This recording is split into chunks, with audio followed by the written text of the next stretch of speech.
Students, हम पढ़ रहे थे ग्रुप 16 के तत्व, पी ब्लॉक में ग्रुप 16 के तत्व।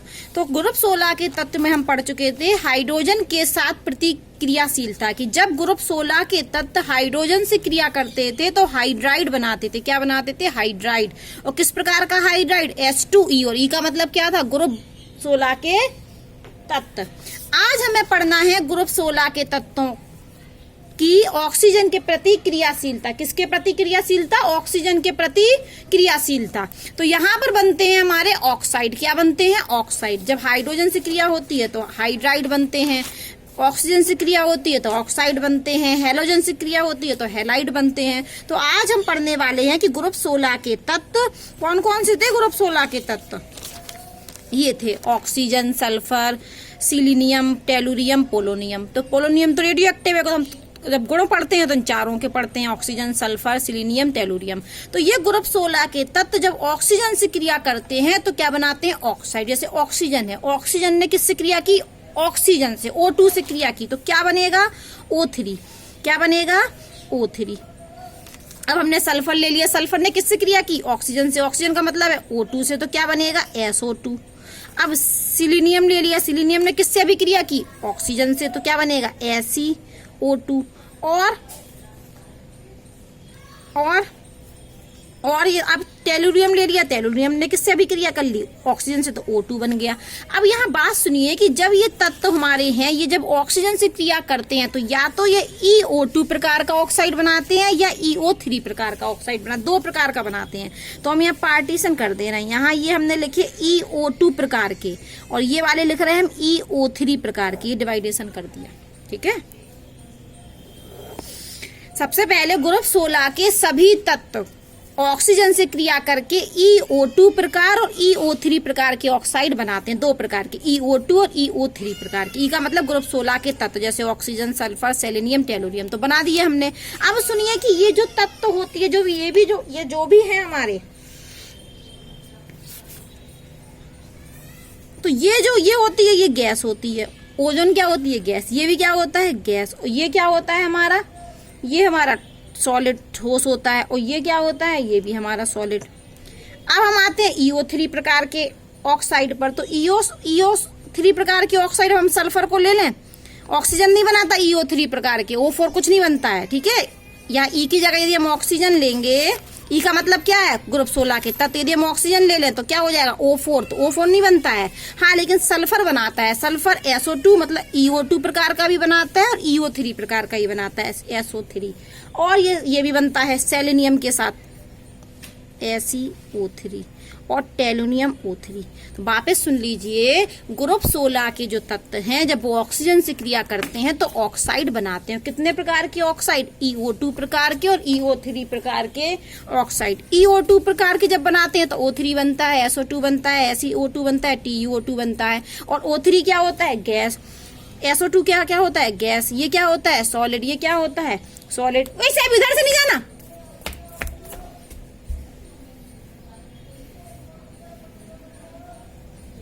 जब हम EO3 प्रकार का बनाते हैं तो ऑक्सीजन नहीं बनाता है EO3 प्रकार का ऑक्साइड, सल्फर बनाता है, सिलीनियम बनाता है, टेलुरियम बनाता है। और सबसे मेन बात कि ये तीनों क्या होते हैं? ये हमारी होती हैं गैस। ये क्या होती है? हमारी गैस, ठीक है। अब हम आपको बताएं, ये वाले ऑक्साइड और ये वाले ऑक्साइड ये कैसे होते हैं? अम्लीय। दोनों प्रकार के ऑक्साइड अम्लीय नेचर के होते हैं। ये भी अम्लीय प्रकृति के और ये ऑक्साइड भी अम्लीय प्रकृति के। दोनों ही ऑक्साइड अम्लीय प्रकृति के होते हैं। तो ये तो हमने पहले एग्जाम्पल बता दिए पहले पॉइंट में। दूसरा पॉइंट क्या बताया कि ये ऑक्साइड भी अम्लीय प्रकार के होते हैं, EO2 प्रकार के ऑक्साइड भी अम्लीय प्रकार के होते हैं और EO3 प्रकार के ऑक्साइड भी अम्लीय नेचर के होते हैं। अब तीसरी इंपॉर्टेंट बात सुनिए, जो हाइड्राइड थे ना अपचायक, ये ऊपर से नीचे आने पर इनका अपचायक गुण क्या होता था? बढ़ता था। लेकिन यहाँ उल्टा है। जब ऑक्सीजन परिवार के तत्व जब इनका ऑक्साइड बनाते हैं तो ये बन गए हमारे ऑक्साइड। किसके? ये ऑक्साइड बन गए। तो ये ऑक्साइड में जब हम ऊपर से नीचे आते हैं तो अपचायक गुण घटता है। तीसरा पॉइंट, इन ऑक्साइड का अपचायक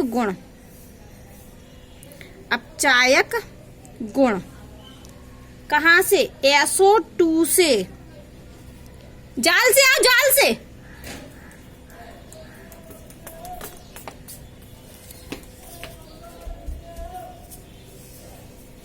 अपचायक गुण SO2 से TO2 तक घटता है। ठीक है, तो ये जो ऑक्साइड है ये सारे अम्लीय नेचर के होते हैं और इनमें जो अपचायक गुण होता है तो ऊपर से नीचे आने पर, वर्ग में ऊपर से नीचे आने पर अपचायक गुण घटता है। इसीलिए जो SO2 है ये तो अपचायक होता है, जबकि TO2 किसकी तरह व्यवहार करता है? ऑक्सीकारक की तरह, क्योंकि अपचायक गुण क्या हो रहा है? घट रहा है। ऊपर से नीचे आने पर अपचायक गुण घट रहा है, तो ये तो क्या होता है? ये तो हमारा अपचायक होता है, प्रबल अपचायक। और जबकि ये हमारा अच्छा अपचायक नहीं होता, ये किसकी तरह व्यवहार करता है? ऑक्सी कारक की तरह व्यवहार करता है। बार बार जा रही है, जाल से नहीं जा रही है। तो ये आज भी हमने पढ़ लिए कि ग्रुप 16 के जो तत्व हैं वो EO2 प्रकार के ऑक्साइड बनाते हैं और EO3 प्रकार के ऑक्साइड बनाते हैं। और ये आपके ये दो गैस होते हैं, ये दो सॉलिड होते हैं, ये सभी गैस होते हैं। और ये अम्लीय नेचर के, ये ऑक्साइड भी अम्लीय नेचर के होते हैं और ये वाले ऑक्साइड भी अम्लीय नेचर के होते हैं। लेकिन इनका जो अपचायक गुण है वो ऊपर से नीचे आने पर घटता है, इसलिए ये प्रबल अपचायक होता है, जबकि ऑक्सीकारक की तरह व्यवहार करता है। अब हम पढ़ने वाले हैं कि ग्रुप 16 के तत्व हैलोजन से कैसे क्रिया करते हैं।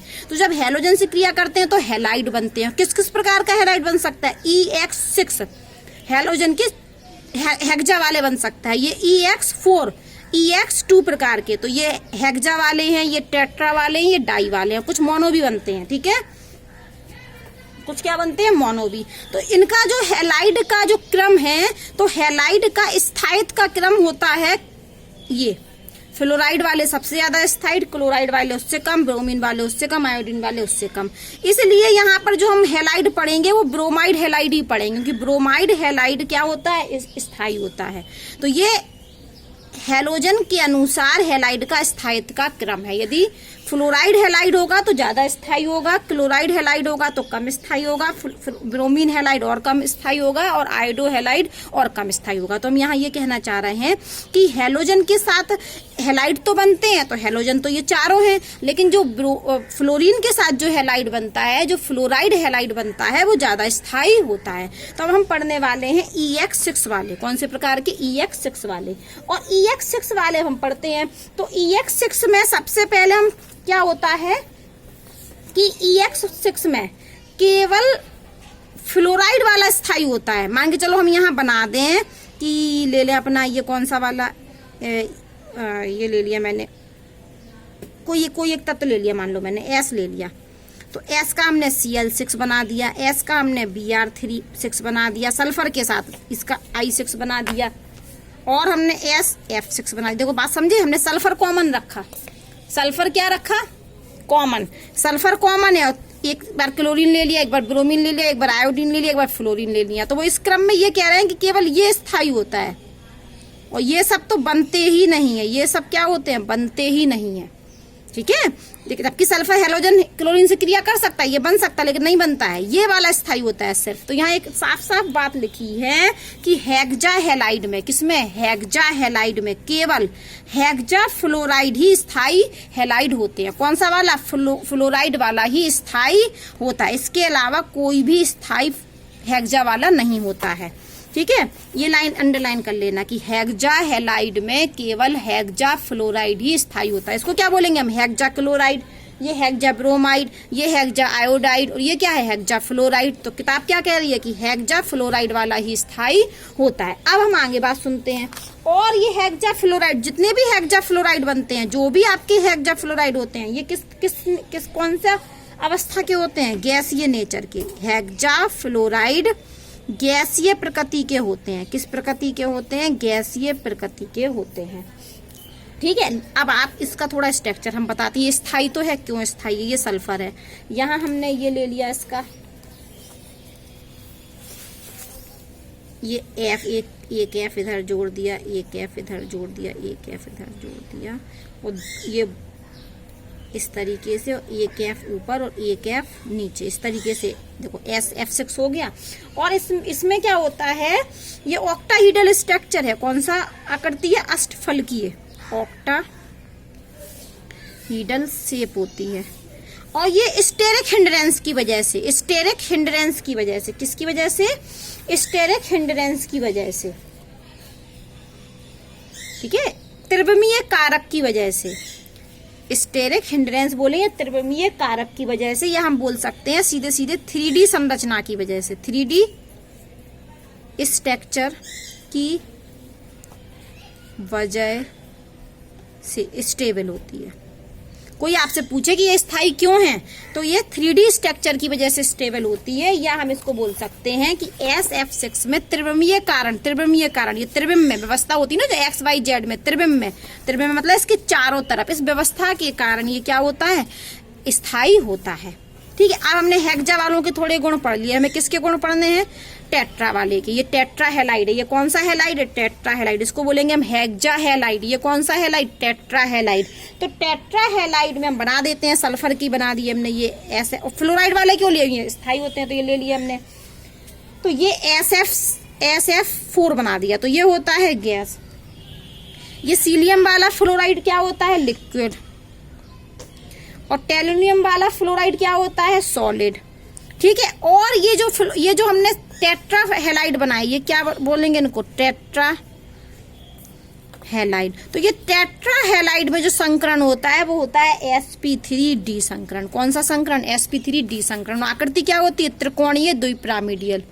अब हम एक ले लेते हैं, SF4 ले लिया मान लो हमने, तो हमने ये तो जोड़ दिया इसमें, एक F इधर, एक F इधर, एक F इधर और एक F इधर, और एक इसमें पाया जाता है लोन पेयर। कितने? अब संकरण हम निकालते कैसे हैं? संकरण हम निकालते हैं bond pair plus lone pair. 1 2 3 4, 4 bond pair, एक लोन पेयर। तो 4 + 1 कितना आया? 5। और 5 का मतलब ये है 5, और 5 का मतलब है sp3d संकरण। 5 का मतलब है sp3d संकरण। इसलिए जो टेट्रा हेलाइड, ये का मतलब है टेट्रा हेलाइड। टेट्रा हेलाइड में जो संकरण होता है वो sp3d होता है, निकाल के भी बता दिया। और इनकी आकृति कैसी होती है? त्रिकोणीय द्विपिरामिडियल। और ये जो आकृति होती है ना, ये आकृति हम बोलते हैं इसको सीसॉ स्ट्रक्चर। कौन सा स्ट्रक्चर? सीसॉ संरचना।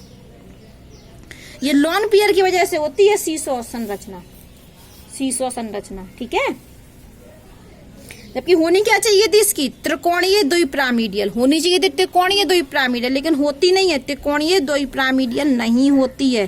किसकी वजह से? लोन पेयर की वजह से ये होती है, लोन पेयर की वजह से सीसॉ संरचना होती है। ठीक है, अब हम पढ़ चुके हैं हेक्सा हेलाइड, हम पढ़ चुके हैं टेट्रा हेलाइड। अब हमें क्या पढ़ने हैं? Die halide. ये इनका नाम क्या होगा? ये क्या है हमारे? Die halide. तो डाई हेलाइड तो सब बनाते हैं, ग्रुप 16 के सभी तत्व डाई हेलाइड बनाते हैं, सिर्फ ऑक्सीजन को छोड़कर। ठीक है, ऑक्सीजन नहीं बनाता डाई हेलाइड, ऑक्सीजन को छोड़कर सभी तत्व डाई क्लोराइड और डाई ब्रोमाइड बनाते हैं। आयोडीन और ब्रोमाइड फ्लोराइड वाले नहीं बनते हैं। पहली बात तो कि ऑक्सीजन को छोड़कर सभी तत्व डाई हेलाइड बनाते हैं। और कौन से डाई हेलाइड? देखो 4 हेलोजन है, फ्लोरीन, क्लोरीन, ब्रोमीन, आयोडीन, जबकि यहाँ पर क्या लिखा है? सिर्फ डाई क्लोराइड और डाई ब्रोमाइड, मतलब इससे क्लोराइड से अभिक्रिया करते हैं और ब्रोमाइड से डाई हेलाइड बनाते हैं।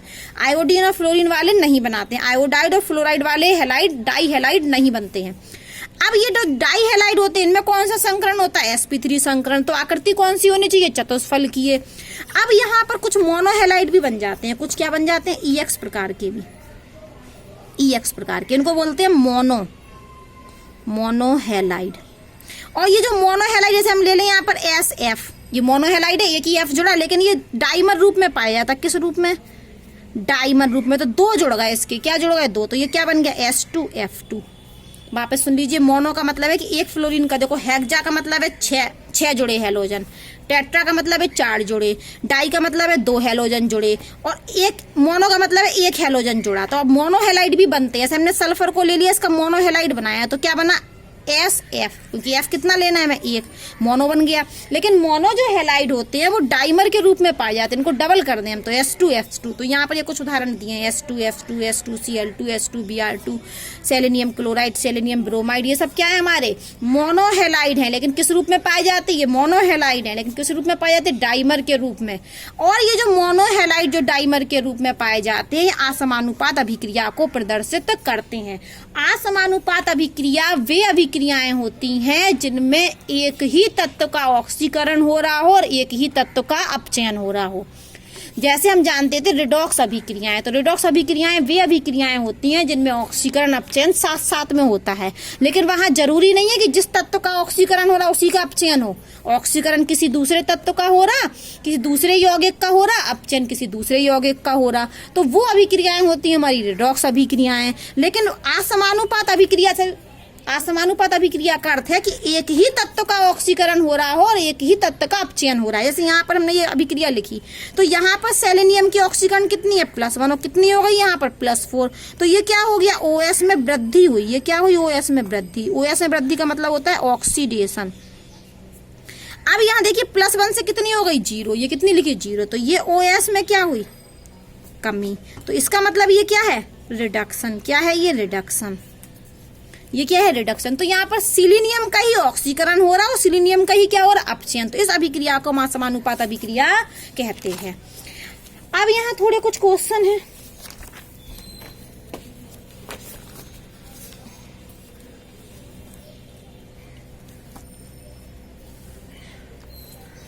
यहाँ उन्होंने पूछा, किताब से देख लेते हैं, सल्फर के महत्वपूर्ण स्रोत बताइए। सल्फर हमें कहाँ से प्राप्त होता है? सिंपल सा एग्जाम्पल है, गैलेना खनिज से और पाइराइट से। गैलेना और पाइराइट से। तो इसका आंसर क्या है हमारा, गैलेना और पाइराइट। अब उन्होंने कहा कि ग्रुप 16 के जो हाइड्राइड हैं, किसके, ग्रुप 16 के जो हाइड्राइड, उनका तापीय स्थायित्व बताइए। हाइड्राइड की बात हो रही है, तो ये घटता है। ये क्या होता है, घटता है। अब हम आपको बता दें, हमने पढ़ाया था आपको, ये तो हमने ऑक्साइड और हैलाइड आज पढ़ाए, लेकिन हम हाइड्राइड पहले पढ़ा चुके थे। ये देखो, हाइड्रोजन के साथ क्रिया करके ये हाइड्राइड बनाते हैं। तो हाइड्राइड का क्या देखना है, ऊष्मीय स्थायित्व। क्या देखना है, ऊष्मीय स्थायित्व। तो क्या लिखवाया था हमने ऊष्मीय स्थायित्व में, कि जब हम वर्ग में ऊपर से नीचे आते हैं तो ऊष्मीय स्थायित्व घटता है। सभी जब हम वर्ग में ऊपर से नीचे आते हैं तो ऊष्मीय स्थायित्व घटता है।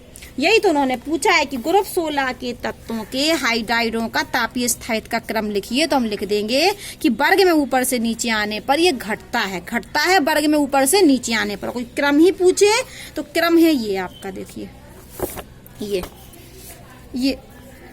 ये बना दिया हमने। ये हाइड्राइड है तो ऑक्सीजन का बनाया, ऑक्सीजन सबसे ऊपर है सबसे ज्यादा, और टेलुनियम सबसे नीचे, तो इसका टेलुनियम का देखो सबसे कम। तो ये है हमारा घटता क्रम। ये बढ़ता क्रम लिखा, हम इसको पलट के लिख दें तो घटता क्रम बता सकते हैं हम। तो घटते क्रम में ऐसे लिख सकते हैं, H2O, फिर H2S, और फिर H2 सेलेनियम, और फिर H2 टेलुनियम। ये अपना ऑक्सीजन का हाइड्राइड हो गया, ये सल्फर का हाइड्राइड हो गया, ये सेलेनियम का हाइड्राइड हो गया, टेलुरियम का हाइड्राइड हो गया।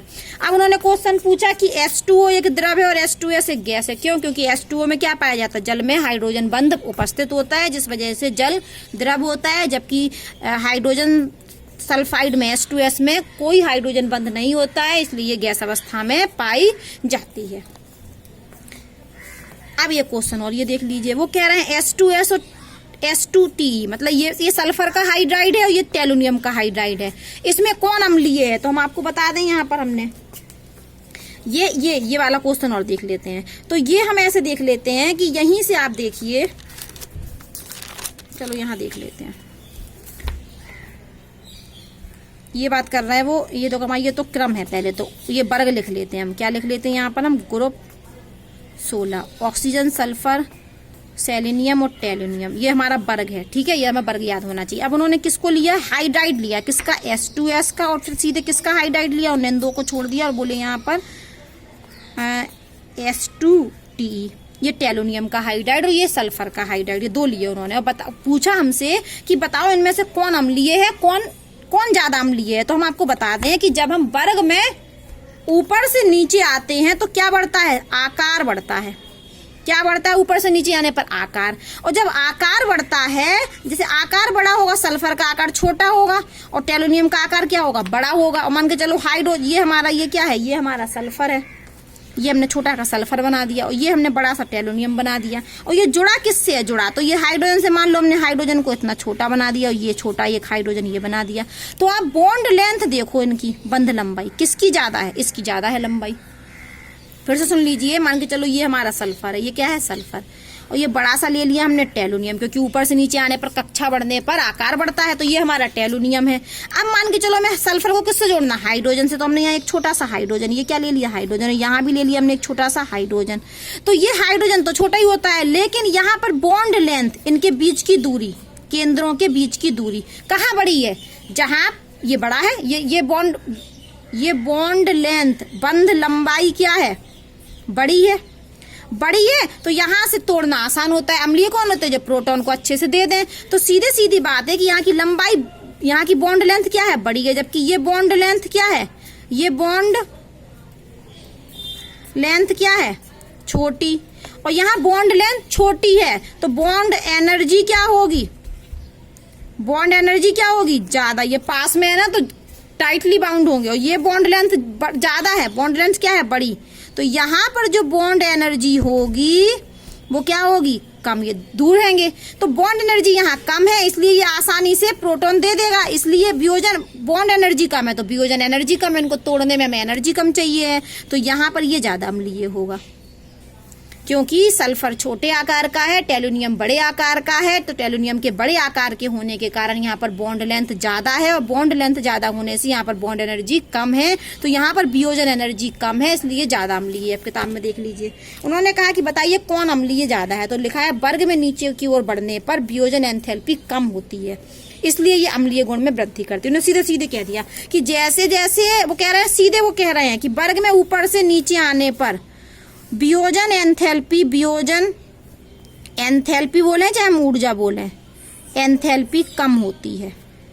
सीधे सीधे उन्होंने कह दिया कि वर्ग में ऊपर से नीचे आने पर वियोजन एंथैल्पी कम होती है। हम आपको डिटेल में बता रहे हैं, क्योंकि आकार बढ़ता है, क्या बढ़ता है, आकार बढ़ने से बॉन्ड लंबाई बढ़ती है, और बॉन्ड लंबाई बढ़ने से बॉन्ड एनर्जी कम होती है। तो उन्होंने इस पॉइंट को यहाँ सीधे कह दिया, जो हमने इस तरीके से बताया था कि बॉन्ड एनर्जी कम होती है, हम भी यही कह रहे हैं, और किताब कह रही है कि ऊपर से नीचे आने पर वर्ग में वियोजन एंथैल्पी कम होती है। ठीक है।